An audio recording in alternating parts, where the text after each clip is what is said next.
Hello and welcome to the channel. My name is Thimbles and today we're going to be exploring lattice work.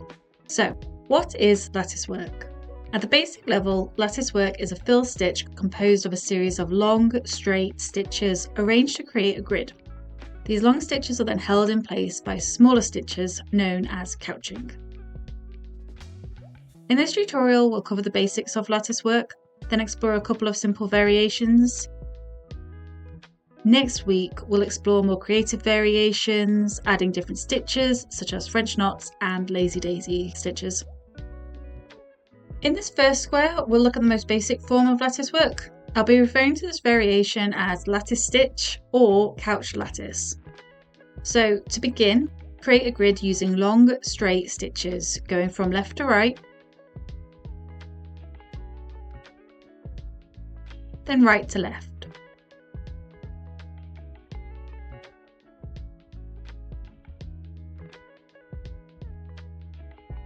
I have used a pattern to mark out a grid, as I'm aiming for a square grid with consistent spacing. However, it isn't perfect. If you want a more accurate grid, then I recommend taking your time and using a ruler to double check your line spacing. These stitches are very simple. These stitches are easy enough to unpick and restitch, so do take your time. I've also used a heat erasable marker, as it's likely some guide points will be visible after stitching. With a heat erasable marker, you can remove any unsightly guide points afterwards. This stitch is very economical with thread, in that most of the thread you use is visible on the front. If you turn it over, you can see how there's very little thread visible on the back, only these really small stitches, and it is this that makes it a form of laid work. So for clarity, the Royal Needlework Society's definition for laid work is: laid work covers the front of the fabric with long stitches which are stitched in alternative directions, resulting in short stitches on the reverse of the fabric.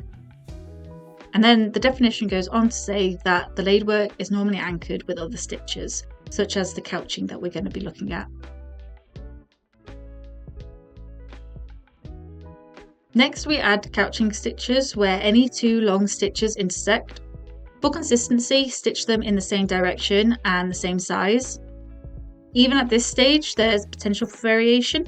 Instead of a grid made up of squares, you could create a diamond lattice, or you could have a more open lattice with fewer threads, or a denser lattice with more threads.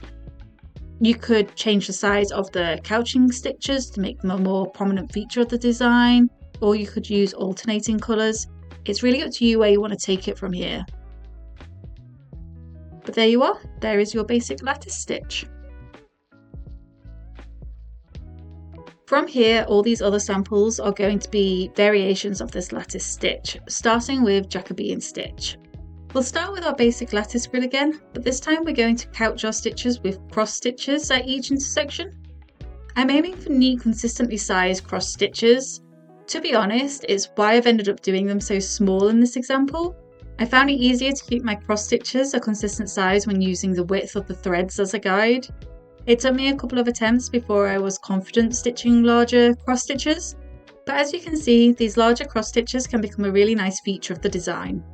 You can also see I've tried to keep them consistent in the way I've stitched them.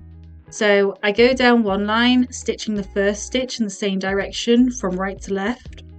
I then go back up the line, adding the second stitch left to right. This just means the crosses will all look the exact same at the end. And there we have our completed Jacobean stitch. Our third variation of lattice work will include diagonal line stitch over the top of our lattice stitch.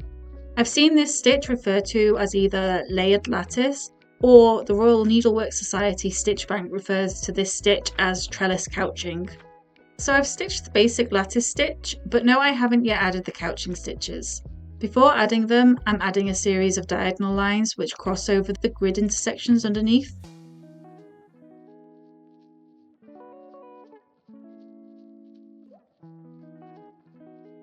Once those diagonal lines have been added, you can then go back and add in your couching.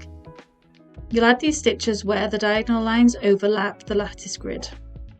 So in this design, it becomes more important to have consistently spaced square grid as your first stitch. So take a bit more care when laying down your initial grid. You will have a bit of flexibility when you're couching your threads. You can use your needle to budge your diagonal line up and over the intersecting lattice work beneath. but the more you have to do it, the more wavy your diagonal lines will become. And there we have our layered lattice.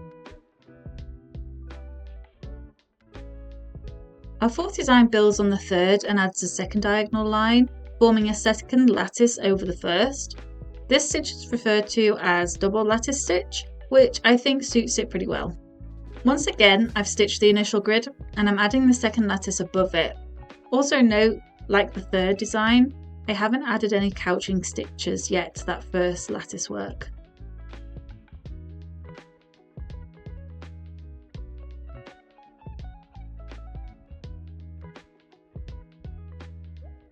Once both lattices have been embroidered, you can add couching stitches at the intersections of the top lattice.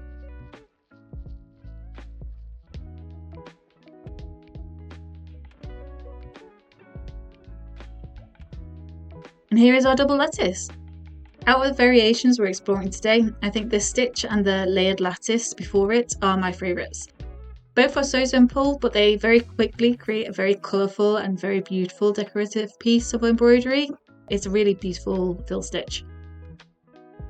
In our fifth square, we're going to stitch a small group of threads for each grid line using multiple colours. So in this instance, I've only used 2 colours, but feel free to use as many colours as you'd like. It doesn't matter if you tackle the vertical or horizontal stitches first, but I'm going to do all the horizontal stitches first, so both colours. I'll start off with the blue and then embroider with the white. I'll stitch the 2 colours as close to each other as I can, but avoid being close enough that they overlap each other. I then complete my vertical stitches.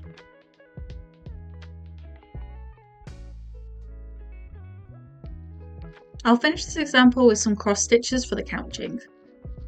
Here the crosses are much larger and much clearer than my Jacobean stitch from earlier, and you can really see how these crosses add to the design of the lattice.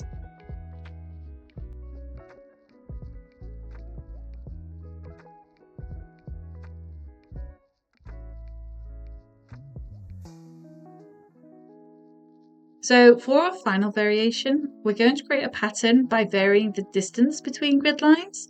It makes a pattern on its own, and by adding embellishments, you can create a nice, unique little design.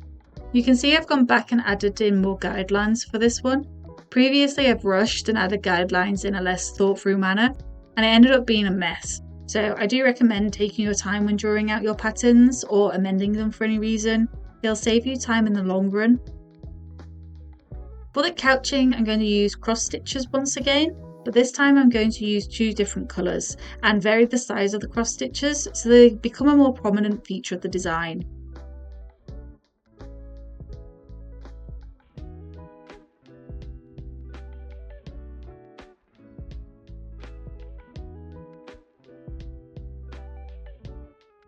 And there you have it!